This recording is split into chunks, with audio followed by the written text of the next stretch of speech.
In 2011, you have your first song on the radio. Yes. What was it? Gangnam Style. Banger. Reminder. 2024. Bleachers album came out last week. Wow! Releasing an album is like writing a letter for like a year or two, and then, or like many letters, and then you just put it out, and then I think there's all these different phases of it, and it changes with people, it changes for me. So I always see it as like a long conversation. It's not like I'm shouting this thing and it's how I feel. It's more like I have a feeling, and then when I share it, it starts to move and change. So there's like an amazing like part of the process post-release that I think is usually lasts about a year. No matter how much people like to pretend like everything moves so quickly in art, it's not really true, because you know, in our modern culture, like even at the end of every year, there's still a few bodies of work that really lasted over a long period of time and continued to grow. So albums are meant to be ingested over a period of time. This album, you've recorded in Paris? Yeah, living in Paris. When I was making a lot of that record, like I wasn't talking to a lot of people because I don't speak French. You know, I wanted to learn French, and then after I worked so much on the album here, I thought there's such a beauty to be able to really be and like float through the city and not even understand and just take in the bigger concepts. So I've actually kind of loved being like, you know, an idiot here. Earlier this year, we've had also the Grammy Awards. Yeah. What happened for you there? I won. I'm not one of these artists that has like a meltdown if I don't win or if I don't get nominated. There's not a lot of time I spend looking back because so much of work is forward. I'm always thinking about the next song. On tour, you're literally going to the next place. Everything is moving forward constantly. And if you think about like an award show, it's an opportunity to stop for a second and look back. I think sometimes people like see people at those things and think that they do things like that a lot, but like I'm either in the studio or I'm on tour, and so like that's not like a very like normal environment, and it's also very long and there's not a lot of food, so it's like there's a lot of lights. It's a very strange environment. 2023. Especially one special thing happened in 2023. I won a Grammy. No, I got married.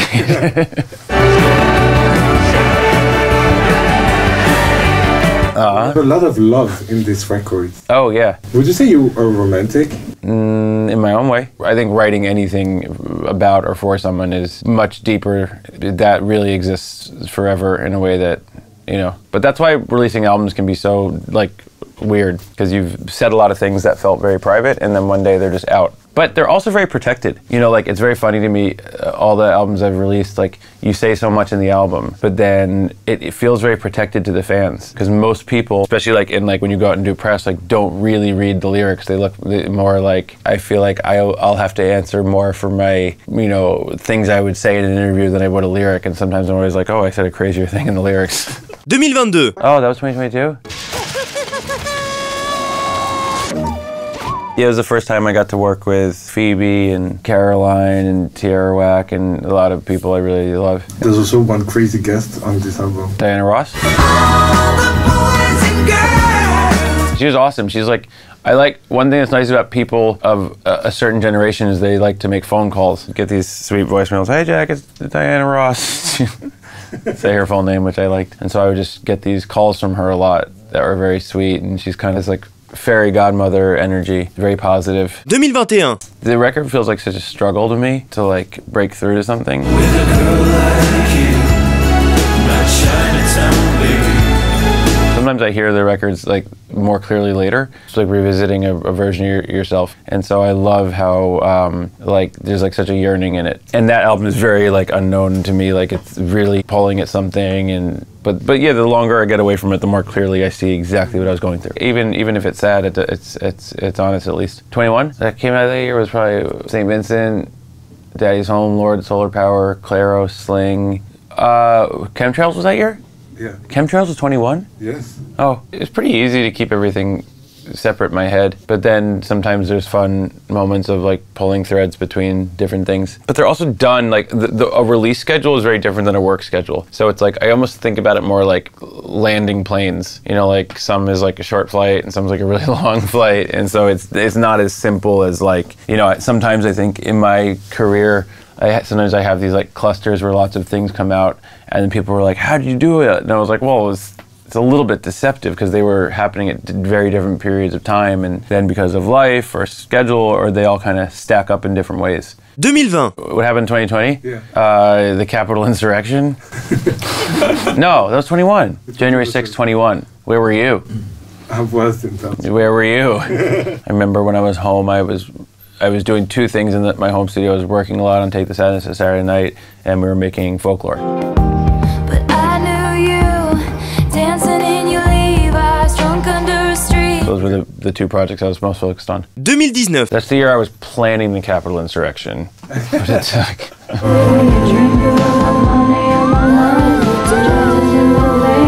Yeah, I love that album so much. Yeah, well, we met, and then she came over, and we made a love song, Hope is a Dangerous Thing, and started one other one. And for one day of work, that was pretty extraordinary, and I just loved those songs. And then we just didn't stop. The proof is in the music, and so you can really like someone a lot and be friends with them and think the same things, but not be able to make music. They're very rare connections. 2018. Oh, my first film that I worked on. Yeah, I love that soundtrack. Are you disappointed that it's me?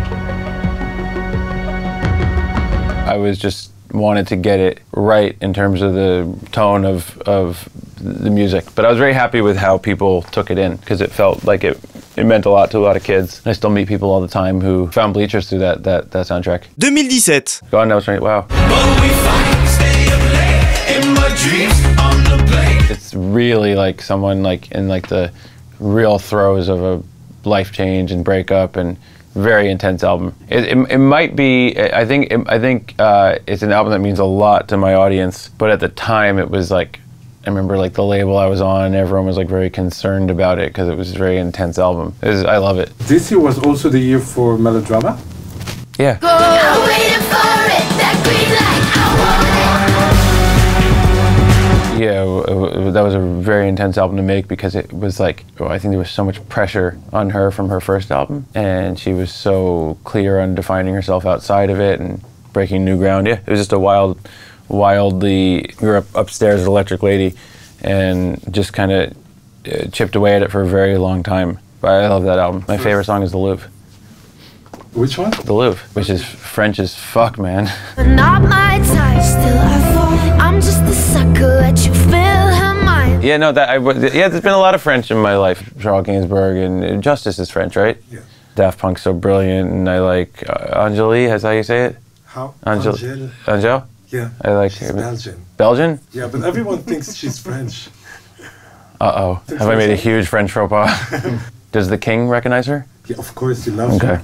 2014. I love that song. We stood a chance, two paper airplanes flying. I was just kind of throwing the kitchen sink at it and really fucking around. And this was before I was producing a lot of records, so it was just the first like official production I had. 2014, first Bleachers album.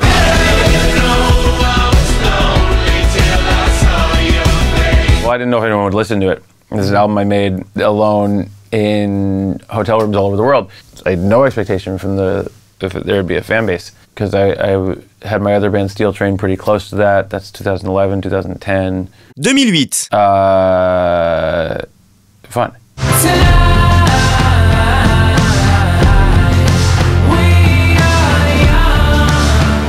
Because at that point I was so focused on indie music, and to me at that point the biggest bands in the world were like Wilco or Bell and Sebastian. So my trajectory of my career was so far away from things like radio. I was just climbing a different ladder, so it was very shocking. And at points kind of stressful because of like, you're like, have I rung a bell I can't unring, like what happens now? There's so much anxiety that comes along with those things. I feel proud though, because all I did was just sit alone and make a Bleachers album.